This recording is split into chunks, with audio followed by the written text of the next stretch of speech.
दुष्ट कालू कौवा हर रोज अपना चेहरा छुपाकर पहाड़ों के पास बैठ जाता और किसी भी आते जाते पक्षी से भोजन छीन लेता। आज मिठू तोता अपना पका हुआ अमरूद लेकर आ रहा था। कितना लाल है अमरूद, मीठा मीठा है अमरूद, मिठू खाएगा अमरूद। ऐसे खुशी खुशी मिठू तोता अभी पहाड़ों के पास पहुंचा ही था कि पीछे से कालू कौवा चेहरा छुपाए आता है और मिठू से अमरूद छीनकर भाग जाता है। मिठू तोता वहां बैठकर रोने लग जाता है।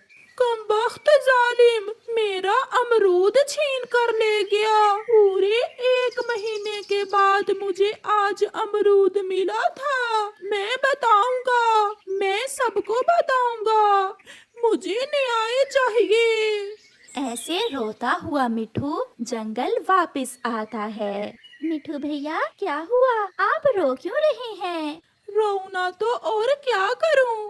मेरा अमरूद, मेरा अमरूद। तोते भैया, शांत हो जाएं। क्या हुआ आपके अमरूद को? वो पहाड़ों वाला डाकू आज मेरा अमरूद छीन कर भाग गया और मैं उसे पहचान भी ना सका। ये ले मिठू भैया, आप ये दाना खा लें और शांत हो जाएं। आप देखना, एक ना एक दिन वो जालिम जरूर हमारे हत्थे जड़ेगा। वाह वाह, लाल अमरूद, कितना मीठा होगा ये अमरूद। कैसे गाने गाता हुआ जा रहा था मिठू, मगर मैंने उसे रुला दिया, छीन लिया उसका अमरूद।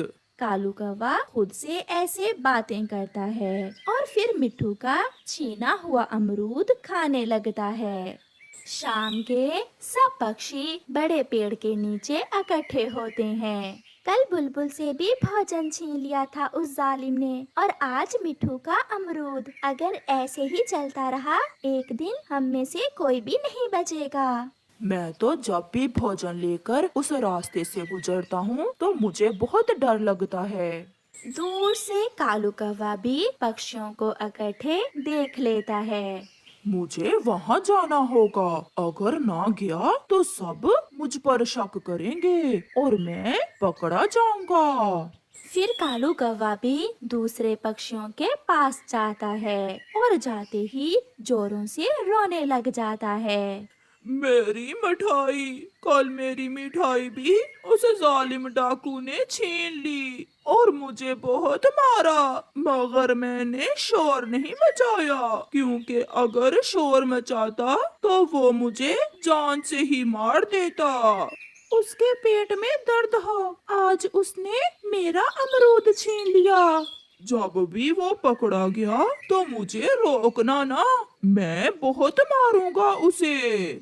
कौवे भैया, वो डाकू बहुत शातिर है, इतनी आसानी से वो हमारे हाथ नहीं आएगा। मैं तो कहती हूँ हम उस रास्ते से आना ही छोड़ दें। तो फिर किस रास्ते से आए चिड़िया, जल्दी से बताओ। हम आज के बाद भोजन लेकर नदी के रास्ते से आएंगे और उस जालिम डाकू को पता ही नहीं चलेगा। फिर वो सब अपने अपने घरों को चले जाते हैं। रात को कालू कौवा अपने टूटे हुए घोंसले में लेटा हुआ था। पागल पागल पक्षी सोचते हैं कि नदी वाले रास्ते से आने से वो बच जाएंगे, मगर वो क्या जाने कि डाकू कालू कौवा सब जानता है। और मैं कभी पकड़ा नहीं जाऊंगा। फिर कालू कौवा सो जाता है। कौवे को भूख लगी हुई थी और आज फिर कौवा अपना मास्क निकालकर अपना चेहरा छुपा लेता है और नदी के पास एक पुराने पेड़ के पीछे छुपकर बैठ जाता है। चिड़िया बेचारी किस्मत की मारी अपने बच्चों का भोजन लेकर आ रही थी। कालू कौवा उसे रोक लेता है। कौन है आप और मुझे क्यों रोक लिया है? मैं डाकू डाकू हूँ मैं। लाओ अपना भोजन मुझे दे दो। मगर ये भोजन तो मैं अपने बच्चों के लिए ले जा रही हूँ। तो मैं तुम्हें मार देता हूँ। डरती हुई चिड़िया अपना भोजन कौवे को देकर वहाँ से चली जाती है। कौवा भी भोजन उठाकर वीराने में चला जाता है और मजे मजे से भोजन खाता है। कबूतर भैया, वो तो मुझे मारने ही वाला था अगर मैं भोजन ना देती तो। मगर चिड़िया, उस डाकू को ये कैसे पता चला कि आज हम भोजन लेकर नदी के रास्ते आएंगे? हाँ कबूतर, मैंने ये तो सोचा ही नहीं। पहले तो वो डाकू पहाड़ों पर होता है और कल ही हमने फैसला किया कि हम नदी के रास्ते आएंगे और आज वो नदी पर भी पहुंच गया।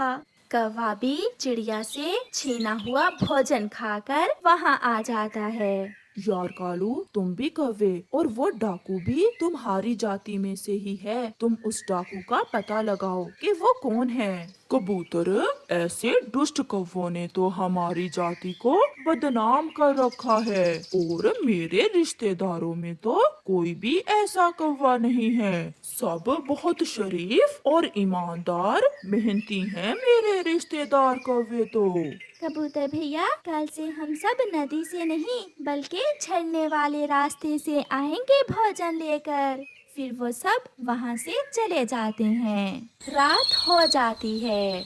झरने वाले रास्ते से आएंगे कल पक्षी भोजन लेकर। कल तो मैं कबूतर का भोजन ही छीनूंगा। बड़े मजे मजे की चीजें खाता है कबूतर। ऐसे कौवा सोचता हुआ सो जाता है। दूसरे दिन सभी पक्षी अपने अपने भोजन को निकलते हैं और कालू जी भी अपना चेहरा छुपाकर फिर से झरने पर जाकर फूलों में छुपकर बैठ जाता है। इस रास्ते का अभी तक उस डाकू जी को नहीं पता। मैं ये मीठा आम घर जाकर खाऊंगा। कबूतर ऐसे सोचता हुआ आ रहा था। जैसे ही कबूतर झरने के पास पहुंचता है, पीछे से चेहरा छुपाए कालू आ जाता है। मरोगे या आम दोगे? जल्दी से बताओ। आम दूंगा, आप ये आम ले लें डाकू जी और मुझे जाने दें। मगर एक बात बता दें। बताओ बताओ, क्या बात है? डाकू जी, जब भी हम रास्ता बदलते हैं तो आपको कैसे पता चल जाता है? ये बात सुनकर कालू खामोश रहता है और जैसे ही वहाँ से जाने लगता है, कबूतर उसके चेहरे से कपड़ा हटा देता है। कालू कालू, ये तो कालू है, ये कोई डाकू नहीं बल्कि कालू कौवा है। कबूतर ऐसे शोर मचाता है। दूसरे पक्षी भी वहाँ आ जाते हैं और कालू को पकड़ लेते हैं। मुझे माफ कर दो, मैं फिर कभी ऐसा नहीं करूँगा। पहले इसे पेड़ से बांधो दोस्तों, फिर इसे सीधा करते हैं। मिठू तोता जल्दी से कालू कौवे को पेड़ से बांध देता है। बेशरम, हमारे ही साथ रहते हो और हमें ही लूटते हो। शर्म नहीं आती तुम्हें? निकालो निकालो मेरा अमरूद, मैं तो छोड़ूंगा नहीं इसे। फिर सब पक्षी कालू कौवे की खूब धुलाई करते हैं और मार मार कर उसे अपने जंगल से ही निकाल देते हैं। प्यारे दोस्तों, इस कहानी से हमें सीख मिलती है कि बुरे काम का अंत हमेशा बुरा ही होता है। आज उस जंगल के सभी पक्षी बहुत खुश थे। वो सब आज इतने खुश क्यों थे? चलो इस कहानी में जानते हैं। वो सब इसलिए खुश थे क्योंकि आज कालू कौवा विदेश से ग्रेजुएट करने के बाद लौट रहा था। उस जंगल में कोई भी पक्षी पढ़ा लिखा ना था। कालू कौवे की माँ ने 6 महीने पहले अपने अकलौते बेटे कालू कौवे को विदेश पढ़ने के लिए भेजा था। कबूतर भैया, आज के बाद हमें अपनी चिट्ठियाँ पढ़ाने के लिए दूसरे जंगल जाने की जरूरत नहीं होगी क्योंकि आज कालू कौवा ग्रेजुएट बनकर लौट रहा है। मैं भी ये सोचकर बहुत खुश हूँ। अब हम भी पूर्व वाले जंगल से कह सकेंगे कि हमारे जंगल में भी कोई ग्रेजुएट पक्षी है। चलो अब कालू की माँ जी के पास जाते हैं। हम सब मिलकर कालू कौवे को वेलकम करने जाएंगे। फिर चिड़िया और कबूतर कालू कौवे की माँ की तरफ चले जाते हैं। वो सब ये नहीं जानते थे कि कालू कौवा जो विदेश में पढ़ने आया हुआ था, उसने तो वहाँ कुछ भी नहीं पढ़ा, बल्कि वो तो सारा समय बीड़ी पीने और सोने में गुजारता रहा है। जब कभी उसे सोने से फुर्सत मिलती तो वो सिनेमा में फिल्म देखने चला जाता। मगर आज जब उसे वापस जाना था तो वो कुछ परेशान था। यार कालू, आज तुम घर वापस जा रहे हो, तुम्हें तो खुश होना चाहिए, मगर तुम हो कि बहुत परेशान लग रहे हो। यार उल्लू, क्या बताऊं, मैं डर रहा हूँ। मेरे जंगल के सभी पक्षी मेरा बेचैनी से इंतजार कर रहे हैं। वो ये नहीं जानते कि मैंने तो यहाँ कुछ भी नहीं पढ़ा, मुझे तो अपना नाम तक नहीं लिखना आता। अगर मेरी माँ को पता चल गया कि मैंने यहाँ सोने के अलावा कुछ नहीं किया तो वो तो मुझे बहुत मारेगी। इतनी छोटी सी बात पर परेशान हो तुम यार। तुम्हारे जंगल के पक्षी कौन सा पढ़े लिखे हैं, तुम उन्हें पता ही ना चलने देना कि तुम ग्रेजुएट हो या नहीं। अगर कोई भी पक्षी तुम्हारे पास कोई चिट्ठी लेकर आए तो झूठ मूठ उसे कोई ना कोई कहानी सुना देना। वाह रे उल्लू, दोस्त हो तो तुम जैसा। मैं ये सब बहुत अच्छे से कर लूँगा। जहाज पहुंच जाता है। सभी पक्षी फूल लेकर कालू कौवे के इस्तकबाल को पहुंचे हुए थे। थोड़ी देर बाद कालू कौवा भी पहुंच जाता है। वेलकम वेलकम कालू भैया, हम कब से आपका इंतजार कर रहे थे। Thank you thank you. वो ऐसा है ना, मेरा जहाज थोड़ा लेट हो गया था। माँ जी, आप कैसी हैं? मैं ठीक हूँ। क्या मेरा बेटा ग्रेजुएट बन गया है? हाँ हाँ माँ जी, पहले नंबर पर आया हूँ मैं विदेश में। सबसे ज्यादा नंबर लेकर ग्रेजुएट की है मैंने। फिर वो सब वापस हो लेते हैं। कालू की माँ सब पक्षियों की दावत करती है, मिठाई बांटी जाती है, पटाखे चलते हैं। कालू की ग्रेजुएट बनने की खुशी में जश्न मनाया जाता है। फिर कुछ दिन गुजर जाते हैं। कबूतर के घर के दरवाजे पर दस्तक होती है। कबूतर, आपकी चिट्ठी आई है। ये चिट्ठी सागर वाले जंगल से आई है ना? हाँ हाँ, सागर वाले जंगल से ही आई है ये चिट्ठी। फिर तो ये चिट्ठी मेरी बहन की होगी। मैं अभी कालू कौवे के पास जाता हूँ और वो मुझे ये चिट्ठी पढ़कर सुनाएगा। फिर कबूतर खुशी खुशी वो चिट्ठी लेकर कालू कौवे के घर की तरफ चला जाता है। ये मोटा कबूतर मेरा पांडा फोड़ेगा। मुझे क्या पता इस चिट्ठी पर क्या लिखा है। कालू, किन सोचों में गुम हो गए हो? जल्दी से मुझे पढ़कर सुनाओ, इस चिट्ठी पर क्या लिखा हुआ है। कालू बेटा, जल्दी से पढ़ो, आखिर ग्रेजुएट है मेरा बेटा। माँ जी, पढ़ता हूँ।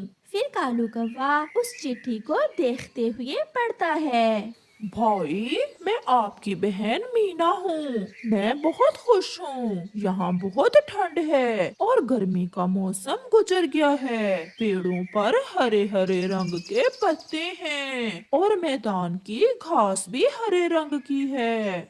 यार कालू, मेरी बहन को क्या हो गया है? ये बातें भी कोई चिट्ठी में बताने वाली हैं? पत्ते हरे ही तो होते हैं। कालू जो खुद से बनाई हुई बातें कबूतर को सुना रहा था, फिर से बोलता है।